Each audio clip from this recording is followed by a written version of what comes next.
मेरा नाम सोनू कंवर, कक्षा 7 है। कलयुग समाज के अशुभ लक्षण।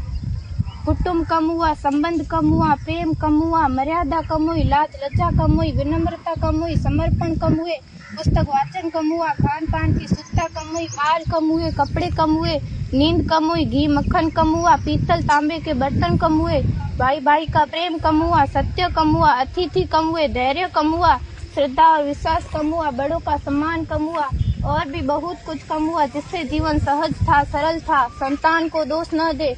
बालक या बालिका को इंग्लिश मीडियम में पढ़ाया, अंग्रेजी बोलना सिखाया, बर्थडे और मैरिज एनिवर्सरी जैसे जीवन के शुभ प्रसंगों को अंग्रेजी कल्चर्स के अनुसार जीना ही श्रेष्ठ माना।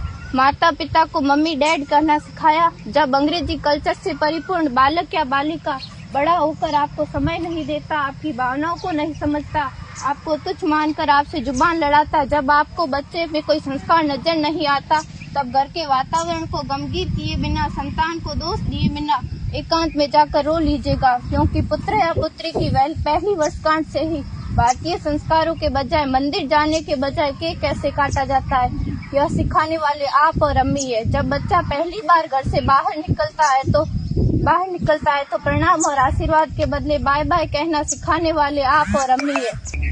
हम परीक्षा देने जाते समय इष्ट देव बड़ों के पैर छूने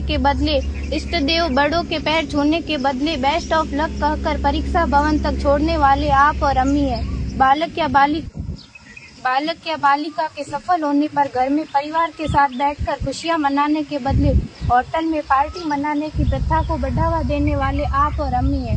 बालक या बालिका के विवाह के पश्चात कुल देवता देव दर्शन भेजने से पहले हनीमून के लिए फॉरेन टूरिस्ट स्पॉट भेजने की तैयारी करने वाले आप और अम्मी है।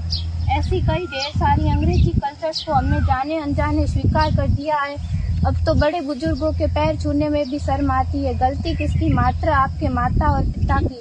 अंग्रेजी अंतर्राष्ट्रीय भाषा है, से काम काज हेतु सीखना है, अच्छी बात है, लेकिन इसकी संस्कृति को अपने जीवन में उतारने की तो कोई बाध्यता नहीं थी। अपनी समृद्ध संस्कृति को त्याग कर नैतिक मूल्यों, मानवीय संवेदनाओं से रहित अन्य सभ्यताओं की जीवन शैली अपनाकर हमने क्या पाया?